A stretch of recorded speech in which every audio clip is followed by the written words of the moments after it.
capítulo 14, desde el verso 7 hasta el verso 11, dice Cristo: si me conocieseis, también a mi Padre conoceríais, y desde ahora le conocéis y le habéis visto. Felipe le dijo: Señor, muéstranos al Padre y nos basta. Jesús le dijo: ¿tanto tiempo hace que estoy con vosotros y no me has conocido, Felipe? El que me ha visto a mí ha visto al Padre. ¿Cómo pues dices tú, muéstranos el Padre? ¿No crees que yo soy en el Padre y el Padre en mí? Las palabras que yo os hablo, no las hablo por mi propia cuenta, sino que el Padre que mora en mí, Él hace las obras. Creedme que yo soy en el Padre y el Padre en mí. De otra manera, creedme por las mismas obras. Invoquemos nuevamente el nombre del Señor. Padre nuestro, Dios de la gloria, tú que estás con tu majestad, tu santidad, tu gracia, tú que estás aquí en medio de tu pueblo hoy, recibiendo las alabanzas de tu iglesia, tú que estás aquí en medio nuestro por medio del Espíritu Santo, que nos hace presente al Padre y al Hijo.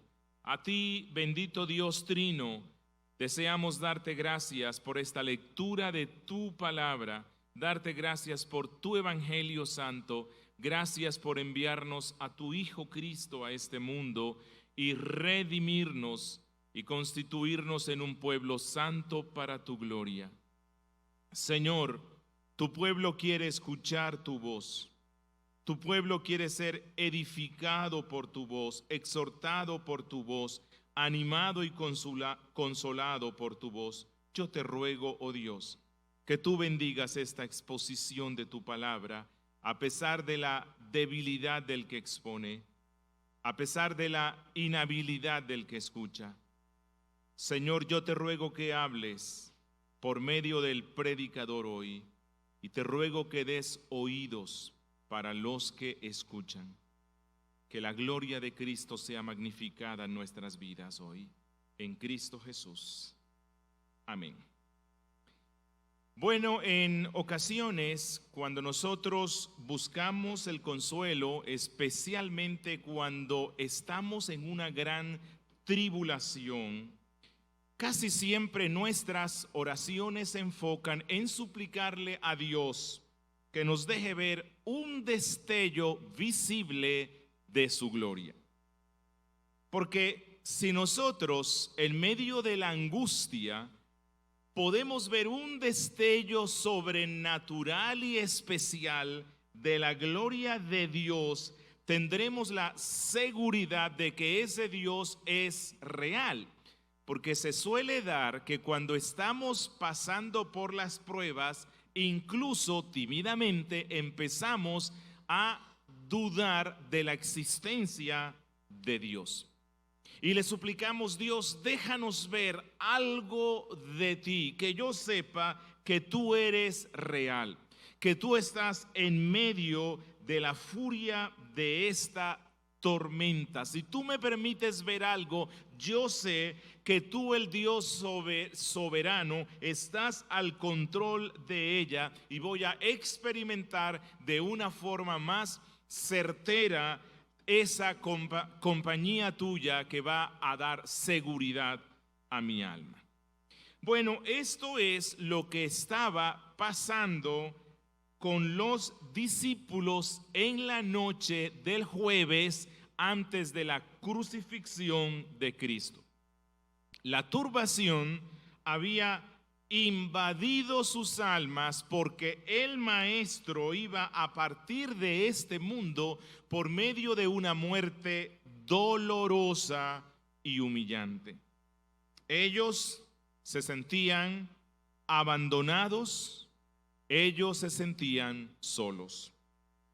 Pero solo con un destello visible de que el Dios soberano estaba al lado de ellos y la aflicción iba a ser mitigada. Y eso es lo que ellos le piden a Cristo. Ellos le piden a Jesús que le muestre un poco, aunque sea un poquito, de la gloria del Padre, y las dudas habrán terminado para siempre. Es entonces cuando Cristo les da un consuelo enseñándoles la doctrina de la unidad entre el Padre y el Hijo. Cristo les da el consuelo a los suyos enseñándoles la doctrina de la Santísima Trinidad, mostrándonos así, hermanos, que la doctrina bíblica no es un asunto de mero intelectualismo, sino que la doctrina, cuando es aprehendida por el corazón, es fuente inagotable de consuelo en medio de un mundo malo.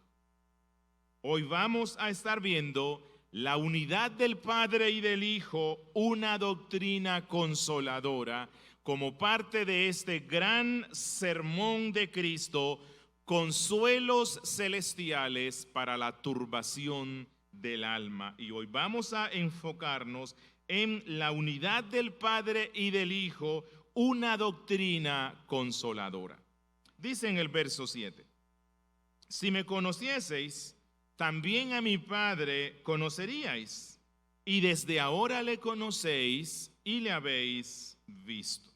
Recuerden un poco lo que está pasando aquí en Juan 14. Jesús le había dicho a los discípulos, como parte del consuelo para la turbación de sus almas, que ellos ya conocían el camino al Padre celestial y que solo debían andar por esa senda. Recuerdan que Tomás le preguntó: Señor, ¿cómo podemos saber el camino? ¿Cómo podemos ir al Padre si no conocemos cómo hacerlo? A lo cual Cristo respondió: yo soy el camino. Es decir, mi unidad sustancial con el Padre es tan íntima, tan estrecha, tan inseparable, que el que me sigue a mí, sigue al Padre. El que me oye a mí, oye al Padre. El que me ve a mí, ve al Padre. El que cree en mí, cree en el Padre. El que me busca a mí, busca al Padre. El que está en mí, está en el Padre. Esta verdad ya había sido revelada por Cristo, pero los discípulos no habían comprendido esto, porque ellos no conocían bien a su Señor. Ellos aún no habían comprendido que Jesús es el Hijo de Dios, el Verbo hecho carne, aquel que revela al Padre. Es como si Cristo les dijera: si escuchándome diariamente a mí, si escuchando mis palabras y viendo mis obras, si por medio de esta experiencia personal y diaria hubierais aprendido a conocerme, hubierais entendido desde hace mucho tiempo, hubieseis conocido también a mi Padre. Pero esto no ha pasado así porque ustedes no han reflexionado seriamente en lo que han visto y en lo que han oído. Deseo que observen que Cristo llama aquí a Dios mi Padre. Él dice: también a mi Padre conoceríais. Solo Jesús, solo Cristo puede hablar de esa forma de Dios. Solo Él puede decir que Dios es mi Padre en el sentido de engendramiento eterno. El Padre engendró al Hijo eternamente. Solo Cristo puede decir de Dios mi Padre, porque comparte con el Padre la misma naturaleza, así como un hijo humano comparte la misma naturaleza de su padre humano. Los cristianos podemos hablar de Dios como nuestro Padre. Eso fue lo que nos enseñó Jesús en la oración modelo. Que cuando uno se acerca a Él diga como Padre nuestro. Dios es nuestro Padre porque Él nos hizo y especialmente porque Él nos adoptó por medio de la obra de Cristo, pero nunca en el sentido de que compartamos con el Padre su misma esencia. Dice Cristo, desde ahora le conocéis y le habéis visto. Es decir, si por vuestra ignorancia aún ustedes no habían podido ver el camino al Padre, ni habían desarrollado la capacidad de ver al Padre en mí, entonces desde ahora, habiéndoles explicado de una forma sencilla esta verdad cardinal de la fe bíblica, si creéis lo que yo les acabo de decir, entonces ustedes ya conocen al Padre, ya le han visto con vuestros ojos físicos y espirituales, ya no necesitan ver nada más. Versículo 8. Felipe le dijo, Señor, muéstranos el Padre y nos basta. No entendieron nada, ¿no? Bueno, lo que él está diciéndole a Cristo es, danos una teofanía del Padre. Necesitamos que nos des una manifestación visible del Padre, así como Dios se la dio a Moisés y a algunos santos en el antiguo pacto.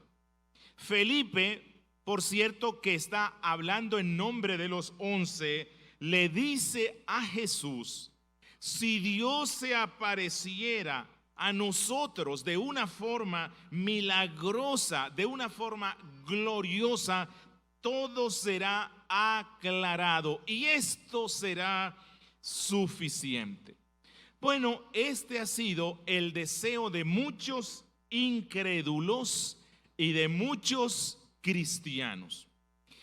Ha sido, si no la oración, sino la súplica interna, si el Señor mostrara su gloria de una forma que todos los hombres pudieran verla, sería más fácil fortalecer nuestra fe y confianza en Él. Si pudiéramos ver un destello de su gloria, las cosas serían más sencillas y no tendríamos que combatir con tantas dudas. Veamos la respuesta de Cristo, versículo 9. Jesús le dijo, tanto tiempo hace que estoy con vosotros y no me has conocido, Felipe. El que me ha visto a mí ha visto al Padre. ¿Cómo pues dices tú, muéstranos el Padre? En ocasiones, cuando usted lee estos pasajes, se asombra al ver la terrible incapacidad de los apóstoles para comprender las palabras de Cristo, porque Jesús acaba de responder la pregunta de Tomás, en la cual Jesús le ha dicho, el que me ha visto a mí ha visto al Padre, y ahora Felipe sale con esta perla de ignorancia. Pero no seamos tan crueles ni precipitados en el juicio, pues debemos recordar que el Espíritu Santo aún no había sido dado a la iglesia de la forma especial como fue enviado desde el cielo por Cristo en el día de Pentecostés. Debemos recordar que aún la obra de Cristo no había sido completada, que los apóstoles aún no tenían la revelación completa de la palabra escrita como nosotros la tenemos hoy. Y esto nos debe llevar a darle gracias a nuestro Dios de que nosotros en este siglo somos privilegiados al tener la revelación completa y la presencia del Espíritu Santo de esa forma especial. Cristo dice, ¿tanto tiempo hace que estoy con vosotros y no me has conocido, Felipe? Es decir, Felipe, me extraña esta petición que tú me estás haciendo, porque llevamos más de 3 años de compañía íntima. Fuiste uno de los primeros evangelistas, trajiste a mí a Natanael. Cuando te preocupaste de cómo íbamos a alimentar a los miles en el desierto, y tú te me acercaste a mí y me preguntaste de dónde compraremos pan para que coman estos, tuviste mi gloria al multiplicar unos pocos peces y panes para alimentarlos. Cuando los griegos me buscaron, tú fuiste instrumento para traerlos a mí. Felipe, ¿acaso yo no les dije a ustedes muchas veces que yo y el Padre uno somos? ¿Acaso ustedes no fueron testigos de que los judíos intentaron apedrearme en muchas ocasiones porque yo aseveré que el que me ha visto a mí ha visto al Padre? ¿Crees que yo iba a ser tan tonto de buscar el linchamiento de ese pueblo por afirmar cosas que no son? Felipe, ¿acaso no les dije en numerosas ocasiones que yo vine a cumplir la voluntad del Padre y que mis palabras y obras son las palabras y obras del Padre? Felipe, ¿acaso no crees que yo soy el Verbo hecho carne, Dios tabernaculizado entre los hombres, el Hijo unigénito del Padre, la imagen visible del Dios invisible, el resplandor de su gloria y la imagen misma de su substancia, en quien habita corporalmente toda la plenitud de la deidad? Y Cristo le dice: el que me ha visto a mí, ha visto al Padre. ¿Cómo pues dices tú, muéstranos al Padre?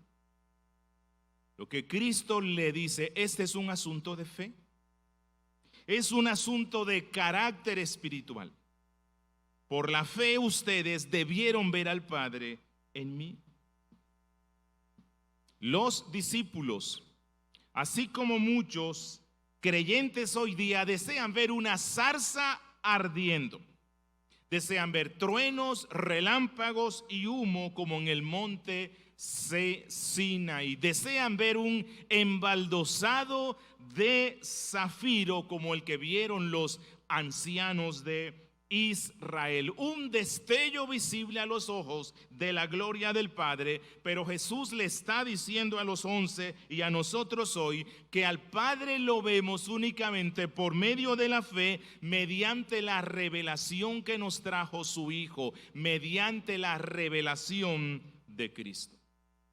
Lo que Él nos está diciendo es: cuando ustedes leen los evangelios y cuando ustedes leen la Biblia, todo lo que ella dice sobre el Cristo, realmente ustedes están viendo la gloria manifestada del Padre Celestial. Ese es el cumplimiento de lo que Dios dijo por medio de Isaías 40, versículo 5. Y se manifestará la gloria de Jehová. ¿Cuándo? Cuando venga el Mesías. Y toda carne juntamente la verá, porque la boca de Dios lo ha hablado. Dice Cristo: el que me ha visto a mí, ha visto al Padre. Conocerme a mí es conocer al Padre. Quiero resaltar aquí la importancia del ver y conocer. Pero este ver es una visión espiritual. El creyente, y solo aquel que tiene fe, puede ver por medio de esa fe al Padre en el Hijo, y este conocimiento reside para siempre en él. Una vez que una persona ha visto al Padre en el Hijo, lo va a estar viendo siempre y no hay quien le quite eso. El que no puede ver la unidad substancial que hay entre el Padre y el Hijo, de manera que cuando ve al Hijo, ve al Padre, es porque no cree. Y si no cree, está condenado. Una vez más, el Evangelio de Juan nos muestra que es imposible tener una revelación salvadora aparte de Cristo. Solo en Cristo se puede ver la revelación completa que nos salva. El que no puede ver a Cristo como Él mismo lo manifiesta en el Evangelio no puede ser salvo.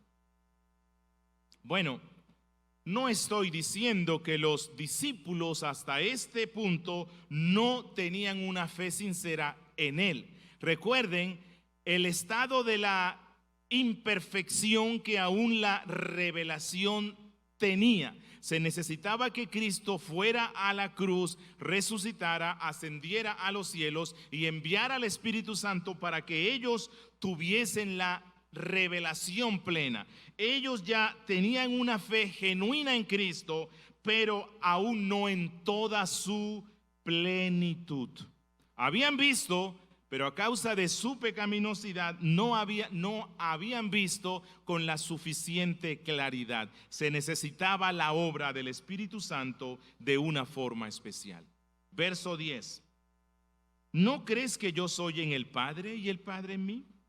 Las palabras que yo os hablo no las hablo por mi propia cuenta, sino que el Padre que mora en mí, Él hace las obras. Presten atención a lo que dice Cristo. Yo en el Padre y el Padre en mí. ¿Qué significa eso? Bueno, lo único que puede significar eso es que el Padre y el Hijo son uno. El Padre y el Hijo son un solo Dios, una sola esencia en todos sus atributos divinos, un solo Señor, un solo soberano, un solo creador. Y no obstante, dos personas, porque Él dice yo y el Padre.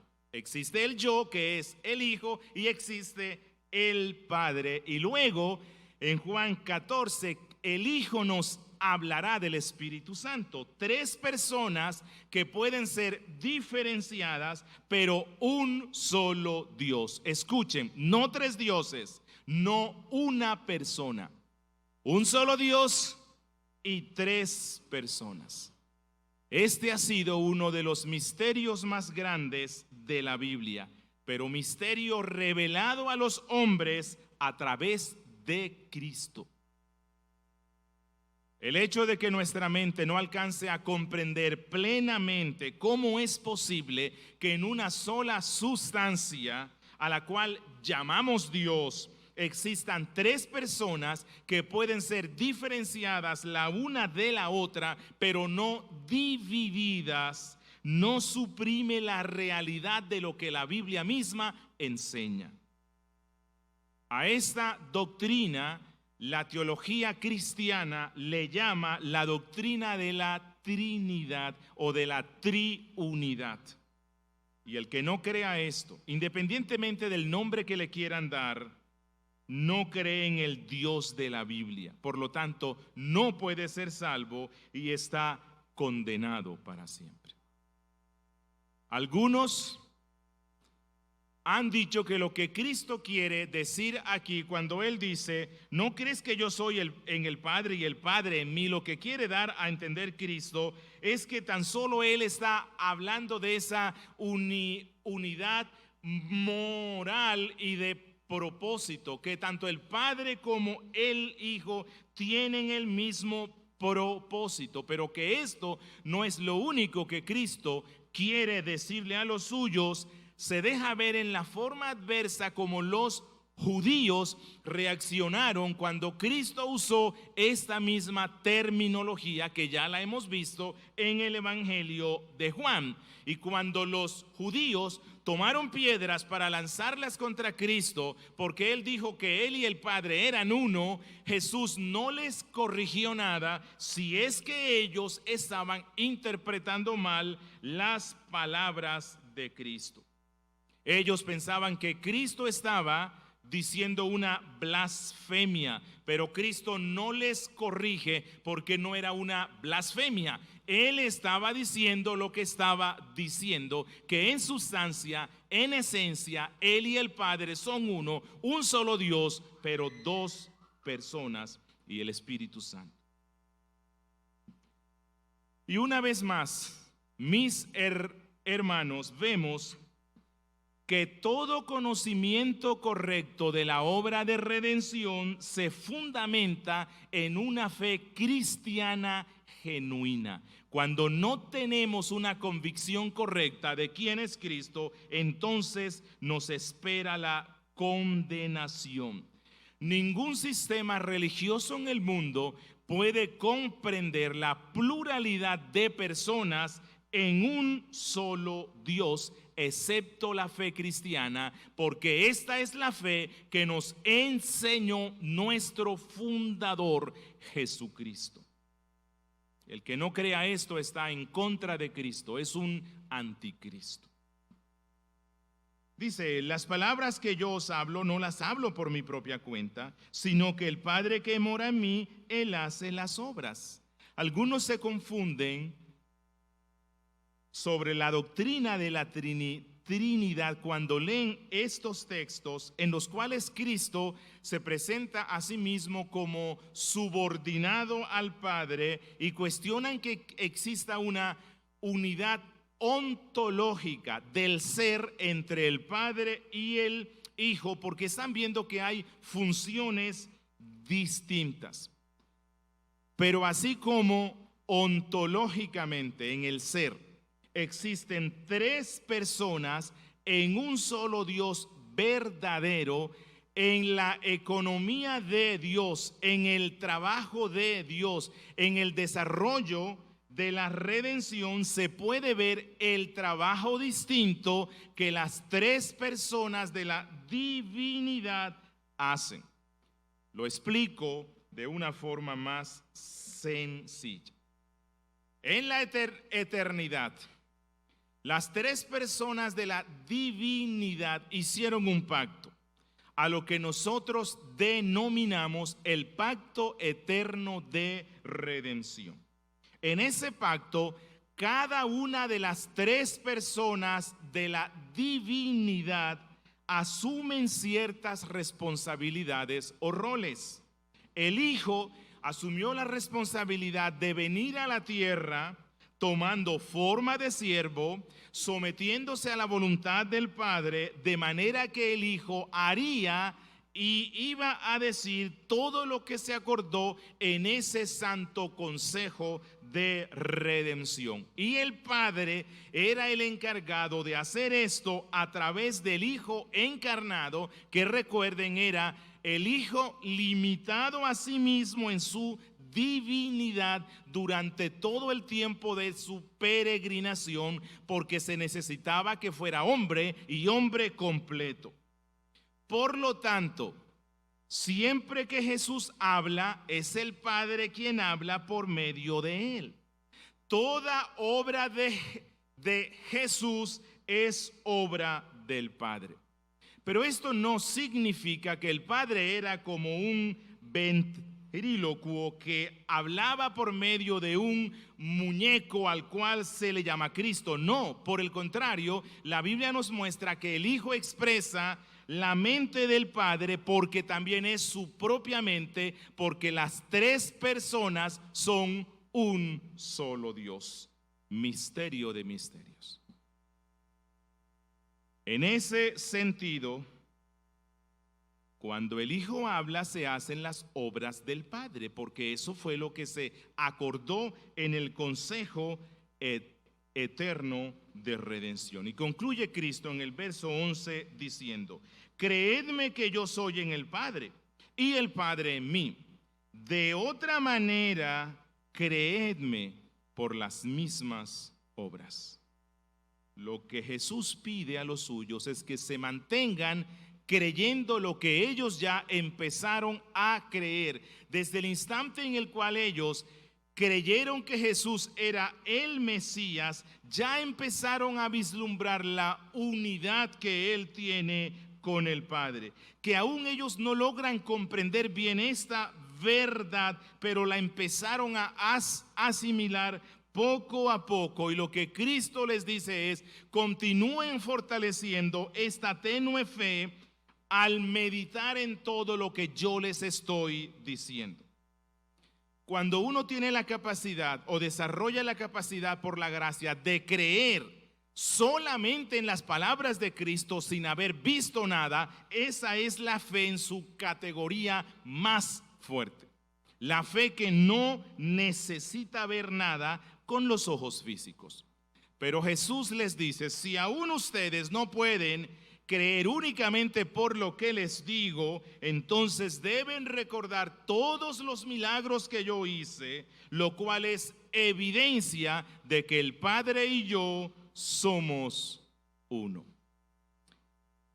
Deseo concluir preguntándonos: ¿de qué manera esta doctrina de la unidad entre el Padre y el Hijo consuela nuestras almas? ¿De qué manera la doctrina de la Trinidad consuela nuestras almas en medio de este mundo malo? En primer lugar, porque esta doctrina nos infunde la plena confianza que resulta de saber que nuestro Salvador, que aquel que murió por nosotros en la cruz, es igual al Padre, es Dios de Dios. Que todo lo que Él prometió para nosotros es lo que el Padre mismo nos promete, ya que son uno. Que el que nos amó y derramó su sangre por nosotros en la cruz, quien pide que confiemos en Él para nuestro perdón, no es un simple hombre como nosotros, que Él es Dios sobre todas las cosas, bendito por los siglos. Que Él es poderoso para salvar perpetuamente al mayor de los pecadores, que aunque nuestros pecados sean rojos como la grana, pueden ser emblanquecidos como la nieve, porque Él es Dios de Dios.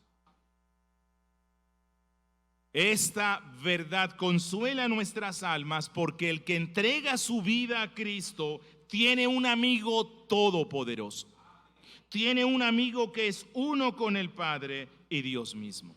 Segundo, esta doctrina consuela nuestros corazones, porque cuando vemos a Jesús a través de las páginas de la Biblia, vemos su disposición para amarnos a pesar de lo que nosotros somos.